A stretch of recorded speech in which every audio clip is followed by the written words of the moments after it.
안녕하세요. 차정원 선생님입니다. 자, 통합과학 차정원에게 한번 맡겨주시길 바랍니다. 먼저 저에 대한 간략 프로필입니다. 저에 대한 프로필을 말씀드리는 것은 과연 저 선생님에게 내 아이의 과학을 맡겼을 때 성적을 올려줄 수 있는 믿음이 있는가에 대한 그 믿음에 대한 얘기이기 때문에 저의 자랑 아닌 자랑을 잠깐 하도록 하겠습니다. 저는 10년간 교사했습니다. 숭실고등학교에 8년 있었고 서초구에 있는 상문고등학교에서 한 2년 정도 있었습니다. 정교사로 있었고요.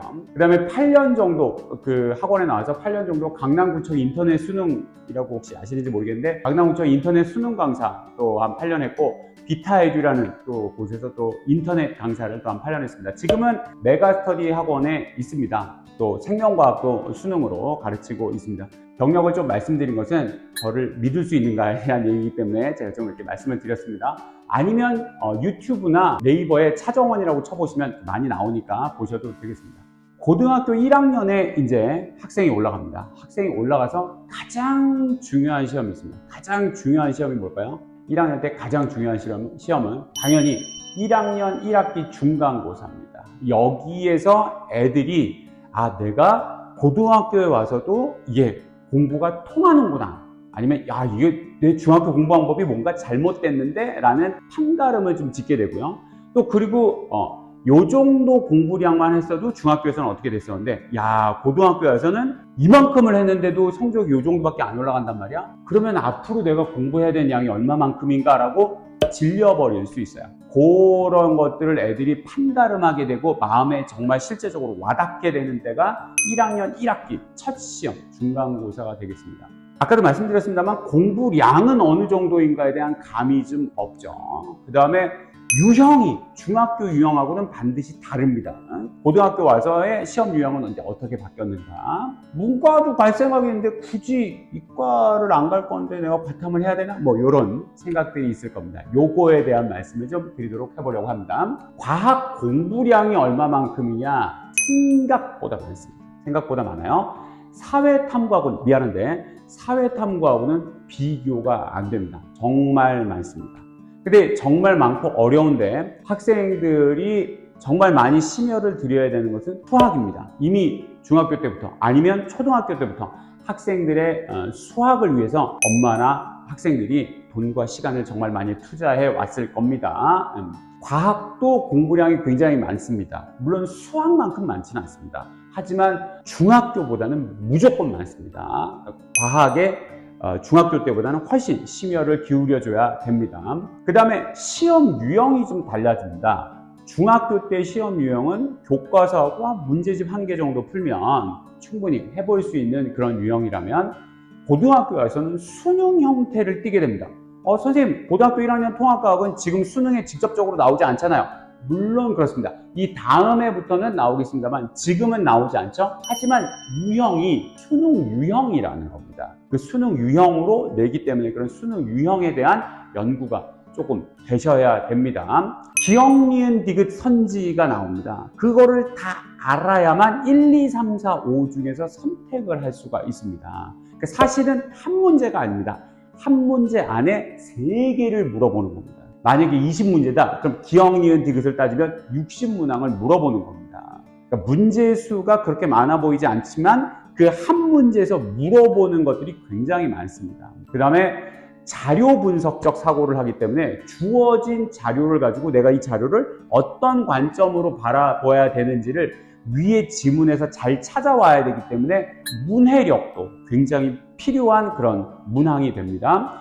그리고 말이 매우 꼬여져 있습니다. 그냥 엘니뇨냐, 라니냐냐, 또는 이게 전기가 이쪽에서 이쪽으로 가냐 이렇게 물어보면 될 걸 전류의 방향이 어디냐, 전류의 최대값은 뭐냐, 최대값 알려주지도 않아놓고 최대값은 뭐냐 이런 식으로 물어보는데 그 말들을 잘 해석해 가면 됩니다. 사실 알고 나면 별거 아닌 말인데 그 문장 자체가 굉장히 꼬여져 있는 경우가 굉장히 많습니다.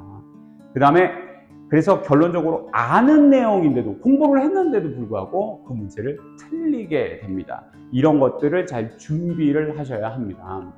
꼭 이과를 가야 되나 이런 생각을 하는 학생들이 있습니다. 이과를 갈 필요는 없지만 여러분 대학을 가는데 대학을 가는 관역이 있다고 칩시다. 요런 관역하고 이만한 관역하고 어디를 맞추는 게 더 쉽겠습니까? 관역이 클수록 맞추는 게 쉽겠죠. 그리고 여기는 관역은 좁은데 날아가는 화살이 많아. 그러면 내 화살이 꽂힐 확률이 줄어들죠. 하지만 여기는 관역도 큰데 날아가는 화살이 몇 개 없어요. 화살이 몇 개 없으면 내 화살이 관역에 꽂힐 확률이 또 더 올라갈 수 있겠죠. 이게 무슨 말이냐면 문과의 끝은 서울대입니다. 문과 서울대에서 한 몇 명 뽑냐면 1060명 정도 뽑습니다. 문과 3,300명인데 예체능이 굉장히 많습니다. 문과 문항수만 한번 이렇게 좀 따져보면 1,200명이 안 됩니다. 제가 왜 이렇게 정확한 숫자를 말씀을 못 드리냐면 문과, 이과에서 공통으로 뽑는 것들이 있어서 좀 그렇습니다. 하여튼 이과의 끝은 서울대가 아니죠. 애가 서울대 붙고 연대, 의대 붙었다. 아유, 어디 보내시겠습니까? 연대, 의대 가겠죠. 그러니까 이과의 끝은 의대, 치대입니다. 요게 한 3,000명이 좀 넘어요. 그 다음에 약대, 수의대, 한의대, 약대까지 합치면 한 5,000 조금 안 될 텐데 하여튼 여기를 가야, 그리고 떨어져야 서울대를 가는 편입니다. 관역이 훨씬 넓죠, 문과보다. 그리고 서울대급의 또 대학이 있습니다. 카이스트, 포스텍, 포항공대 이런 데를 갑니다. 이것도 한 1,500명 정도 뽑거든요. 서울대 이과가 한 1,600명 정도 됩니다. 그러니까 이과의 끝은 서울대가 아니라는 거죠. 훨씬 넓습니다.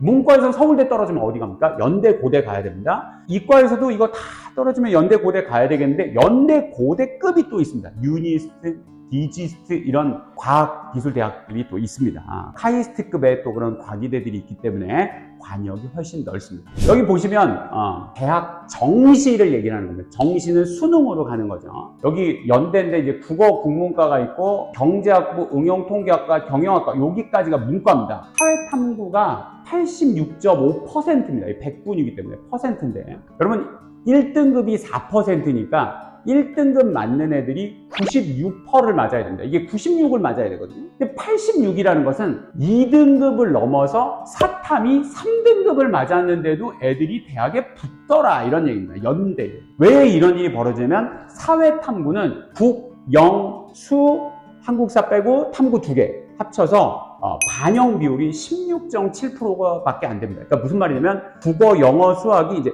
25% 주는 게 아니라는 겁니다. 문과에서는 사탐 반영 비율이 낮아요. 왜? 사탐이 좀 쉬우니까.